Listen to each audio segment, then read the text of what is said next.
Hello guys. तो ये मेरी वीडियो रिकॉर्ड हो गई है। मेरा नाम है निक्की चौधरी। मैं आपको पढ़ाऊंगा। मतलब मैं अपनी खुद की प्रैक्टिस कर रहा हूँ और वीडियो पे डालूंगा। और तो आज सबसे पहले पढ़ते हैं हम रिले लॉजिक कंट्रोल पैनल, जो कि ऑटोमेशन इंडस्ट्री में सबसे पहले बेसिक यही काम आता था। रिले लॉजिक कंट्रोल RLC जिसका नाम था, ये अपना आर रिले लॉजिक कंट्रोल, जिसको RLC भी बोलते थे। अरे हम पेन अलग चीज कर लेते हैं। हाँ, तो पहले जो PLC थी उससे पहले हम RLC को ही यूज करते थे, बिकॉज PLC आने से पहले RLC ही यूज होता था पूरा। तो हम समझते हैं सबसे पहले व्हाट इज ऑटोमेशन। इसमें पढ़ेंगे हम सबसे पहले व्हाट इज ऑटोमेशन। तो व्हाट इज ऑटोमेशन, तो ऑटोमेशन क्या होता है? ऑटोमेशन जो वो होता है जो PLC में अपन प्रोग्राम डालते हैं। और automation, auto plus mason motion, या ऑटो प्लस मोशन, जो कि ऑटो भी करता है और मोशन अपने आप ही करता है, शायद। इसके बारे में हमें पहले रिसर्च करना पड़ेगा। ये तो हम पहले वीडियो ट्रायल के लिए शूट कर रहे हैं, ठीक है। और फिर उसके बाद आता है, उसके बाद ये पहला पॉइंट था, ये सेकंड पॉइंट है what is RLC। What is RLC? RLC relay logic control pan control होता है। रिले लॉजिक कंट्रोल, रिले मतलब रिले लगे रहते हैं, लॉजिक मतलब उसमें लॉजिक से हम वायरिंग करते हैं और कंट्रोलिंग करते हैं किसी भी चीज से, किसी को भी कंट्रोल।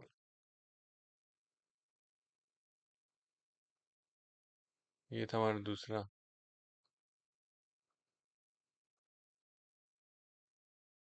तीसरे नंबर पे RLC versus RLC and PLC difference.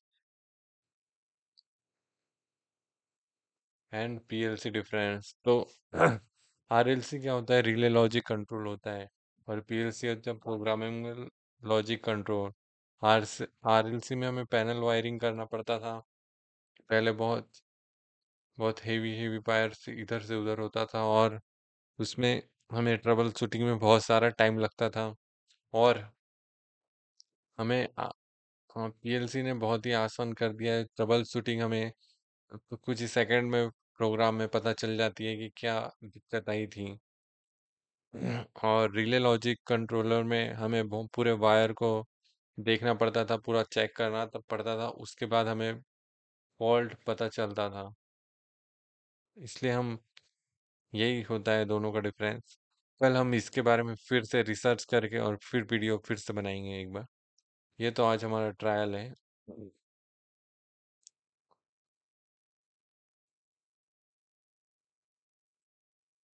हाँ, तो इसको पूरा क्लीन कर लेते हैं। चौथा नंबर का पॉइंट है हाउ टू यूज मल्टीमीटर। ये वीडियो अभी कोई देखेगा नहीं, पर मैं अपनी आवाज़ के लिए ये सुधार कर रहा हूँ, अपना रिवीजन, और इसको यूट्यूब पे भी अपलोड करूँगा कि मैं पहले क्या क्या करता था। तो हाउ टू यूज़ मल्टीमीटर। तो मल्टीमीटर का यूज़ कैसे करते हैं? उसमें हम कंटिन्यूटी चेक करते हैं। उसमें हम AC DC करंट मेज़र करते हैं, वोल्टेज मेज़र करते हैं, और उसमें करंट आ रहा है कि नहीं आ रहा है वो भी चेक करते हैं।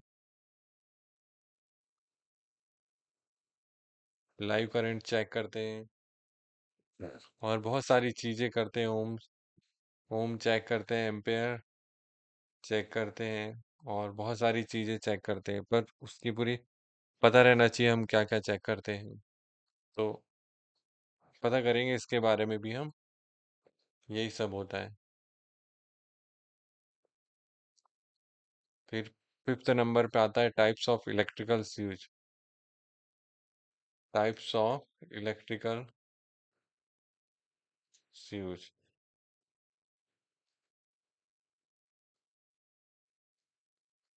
तो दो टाइप्स के होते हैं, एक मोमेंट्री स्विच होता है और एक टॉगल स्विच होता है। मोमेंट्री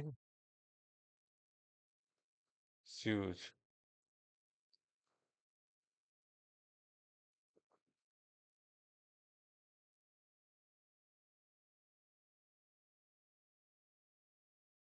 मोमेंट्री स्विच होता है और दूसरा होता है टॉगल स्विच।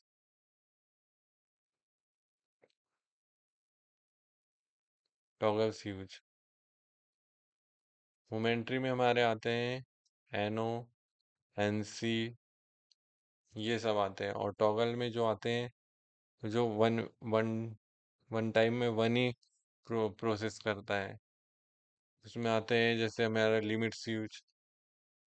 नहीं, लिमिट तो मोमेंट्री में आता है। इसमें आता है हमारा वन वे स्विच।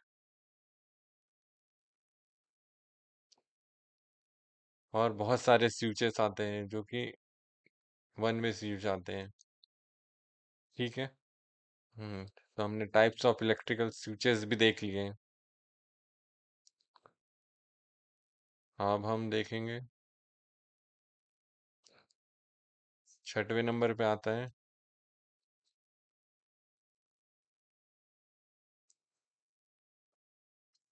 कॉन्टेक्टर।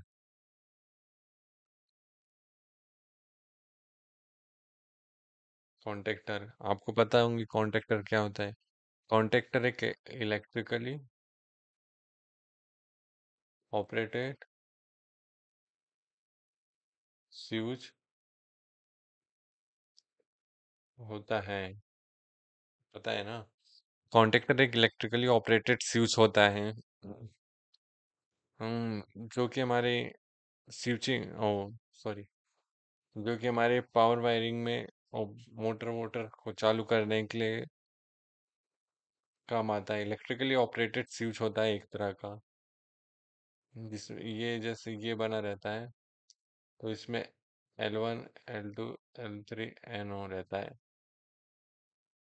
और T1, T2 और T3 रहता है और NO रहता है। और एक A1 पॉइंट रहता है और एक A2 पॉइंट रहता है। ये हमारा न्यूट्रल रहता है और ये हमारा फेज रहता है, जो कि कंट्रोल वायरिंग। और ये NO में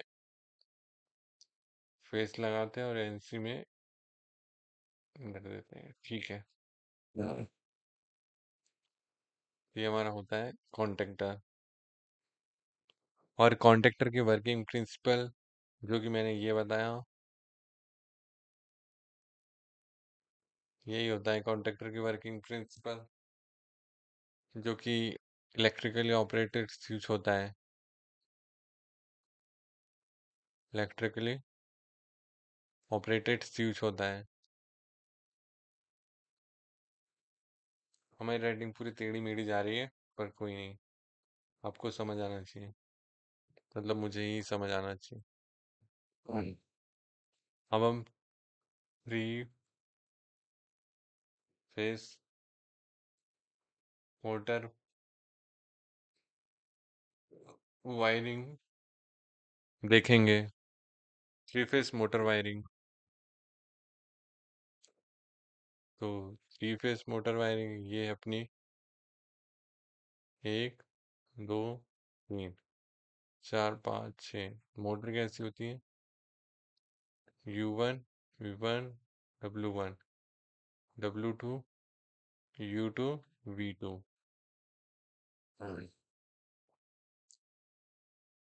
तो मोटर वायरिंग हम देखेंगे कॉन्टेक्टर के थ्रू। तो ये तो हम स्टार में चलाते हैं सबसे पहले मोटर। तो ये तीनों फेस को हम शॉर्ट कर देते हैं। ये हमारा कॉन्टेक्टर बन गया। ये हमारी मोटर है। कॉन्टेक्टर में भी दो पॉइंट होते हैं।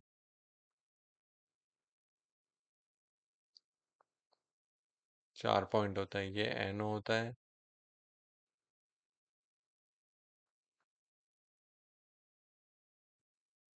ये हमारा 1 नंबर का पॉइंट, 2 और 3 नंबर का। इसमें हमारे फेस आता है पावर वायरिंग के, और फिर इधर से आउटपुट में इधर जाते हैं मोटर के। और ये जैसे ही हमारा ये इलेक्ट्रिकली ऑपरेटेड स्विच होता है, तो हमारी मोटर चालू हो जाती है शायद।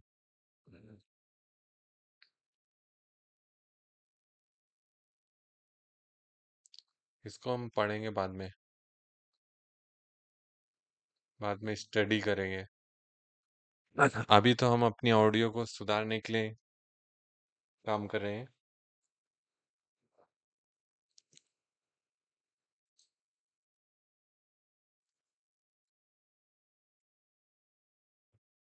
आप motor run from toggle and momentary switch. हम मोटर को टॉगल एंड मोमेंट्री स्विच से प्रैक्टिकल करेंगे। तो इसका हमें सर्किट डायग्राम बनाना पड़ेगा पहले तो।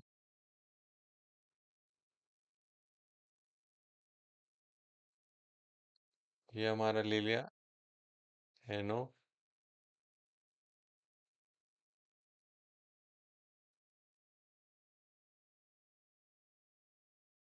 ये एनसी। सॉरी, हम पहले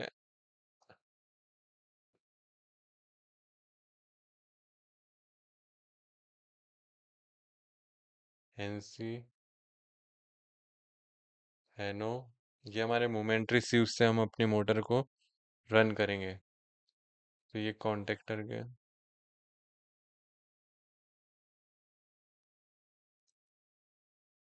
ये हमारा ये हमारा कॉन्टेक्टर का A1 पॉइंट हो गया, एनो वाला। जैसे ही हम पुश बटन दबाएंगे हमारी मोटर चालू हो जाएंगी।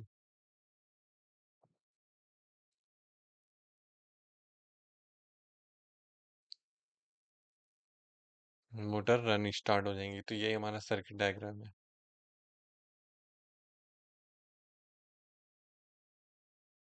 ठीक है। और यहाँ पर हम टॉगल स्विच लगा देंगे तो हमारा ये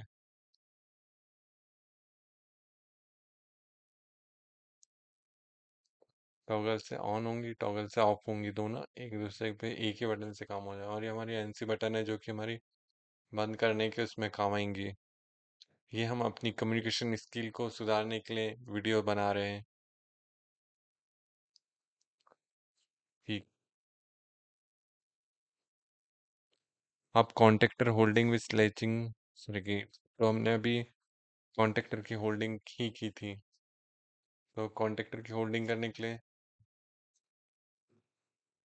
जैसे एग्जांपल के लिए,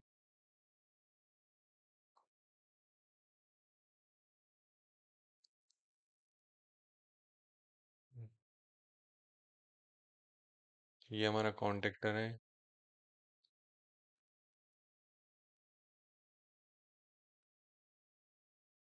इसी में हमारा A1 पॉइंट है, A2 है।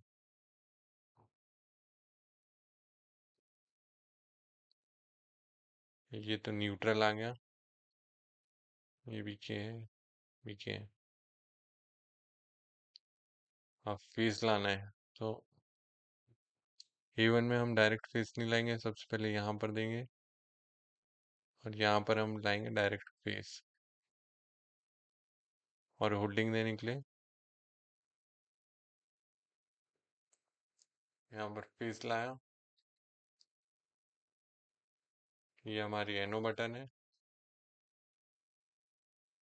इसमें यहाँ से दिया और फेस को भी यहाँ से पहुँचाया। तो फेस यहाँ भी आ रहा है। जैसे ये वाली बटन दबाएंगे तो ये चालू हो जाएगा और यही वाला हमारा यहाँ भी चले जाएगा और ये कोयल सर्किट जाएंगे और ये हमारा कॉन्टेक्टर होल्डिंग हो जाएगा। समझ गए? ये एनो बटन है, पुश।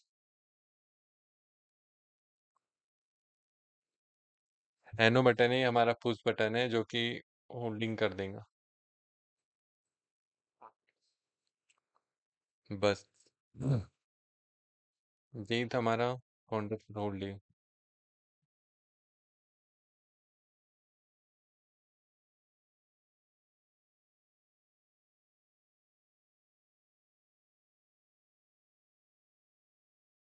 ठीक है। इसको ये हमारे ड्यूल स्टार्टर, ये हमारे बहुत सारी चीज़ों में काम आता है। इससे हम कोई भी चीज़ कंट्रोल कर सकते हैं। और होल्डिंग से ये फ़ायदा होता है कि हमारे एक बार पुश बटन दबाने से भी चालू हो जाता है, और एक बार एरो बटन दबाने से हमारी होल्डिंग टूट जाती है और वो दोबारा चालू करना पड़ता है।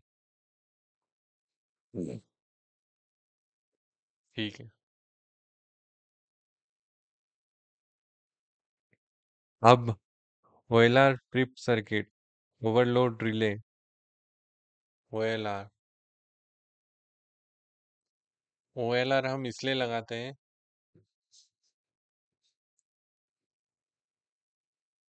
ओएलआर का यूज़ हम मोटर को प्रोटेक्शन के लिए लगाते हैं।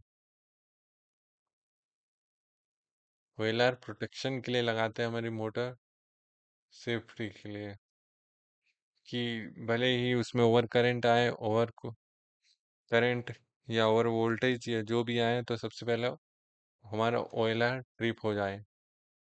इसलिए हम ओएलआर का यूज़ करते हैं, बिकॉज सेफ्टी पर्पस। ठीक है। और अब आता है dual starter control on off trip indication. ठीक है, ये दो कोई काम का नहीं। Motor control with difference places, तो इसमें हम रिमोट वायरिंग करते हैं। तो इससे हम सीरीज में लगाते हैं, नहीं पैरेलल में लगाते हैं। ये लगा दिया है नो, फिर यहीं से दे दिया है नो। तो ऐसे ही हम डिफरेंट प्लेस से लगाने के लिए पैरेलल में, सॉरी, मोटर को वायरिंग करते हैं, है नो। हम डिफरेंट प्लेसेस से अपनी मोटर को कंट्रोल कर सकते हैं।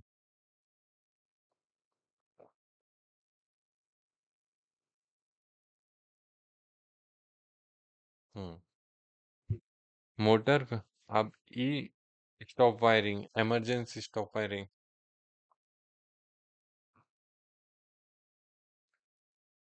स्टॉप वायरिंग, इमरजेंसी बटन भी एक तरह का एनसी बटन होता है, जिसमें कि इमरजेंसी स्टॉप वायरिंग जो कि सबसे पहले लगाते हैं, क्योंकि कभी भी मोटर में कोई भी कभी भी इमरजेंसी आए कोई बटन, तो उसको प्रेस करते ही हमारी एनसी बटन एनो में बदल जाती है। एनसी बटन हमारी एनो में बदल जाती हैं। तो जितनी भी सर्किट जितना भी सर्किट चल रहा होता है, तो इमरजेंसी बटन दबाने से ये सर्किट क्लोज हो जाता है सब। इसलिए हम इमरजेंसी स्टॉप वायरिंग का यूज़ करते हैं, इमरजेंसी स्टॉप बटन का यूज़ करते हैं।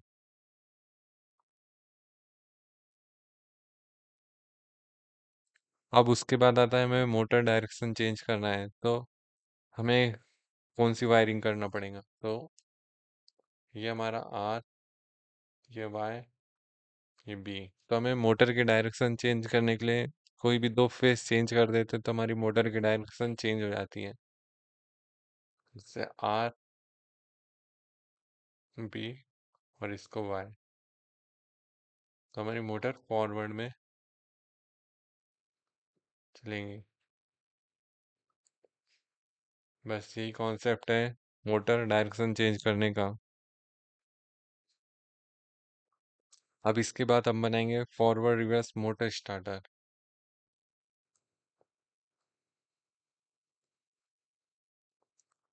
फॉरवर्ड रिवर्स मोटर स्टार्टर, तो इसके लिए हमें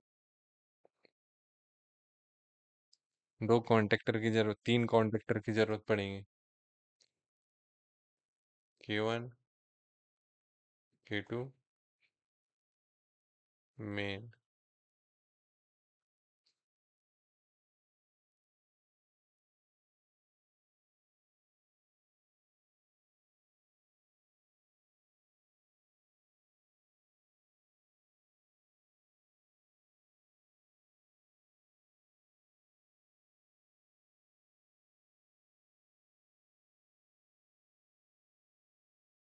तो 3 कॉन्टेक्टर की जरूरत पड़ेगी। जैसे ही हम एनो बटन दबाएं हमारा फॉरवर्ड में मोटर चलेगा, और फिर एन सीधे बंद करे, उसके बाद एनो दबाए तो हमारा दूसरा एनो 2 और एनो 1, तो रिवर्स में मोटर चले। तो उसके लिए हम कंट्रोल वायरिंग कैसे करते हैं, चलो देखते हैं। तो हम्म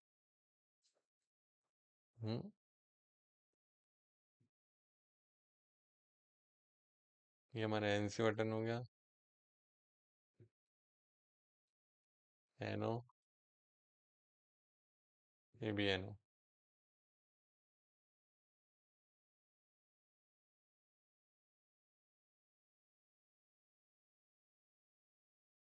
K1 K2, फिर हम करते हैं इसकी इंटरलॉकिंग।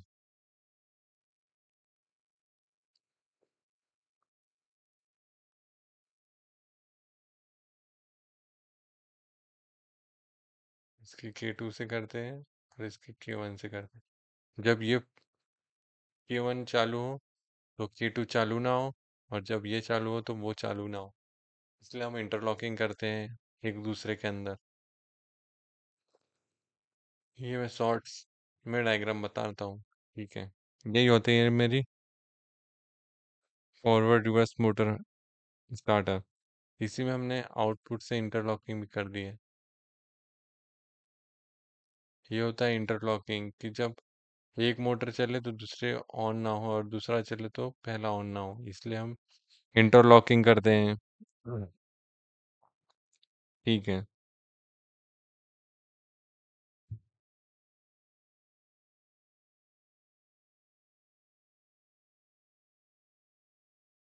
तो आज के लिए इतना ही, कल पढ़ते हैं हम रिवर्स फ्यूल स्टार्टर, और उसके बाद टैक्स प्रैक्टिस करते हैं।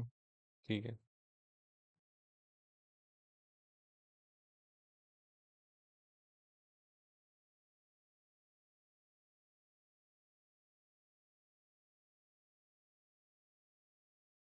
ठीक है गाइस, मैं चलता हूँ, रात के 12 बज चुके हैं। आज के लिए इतना ही।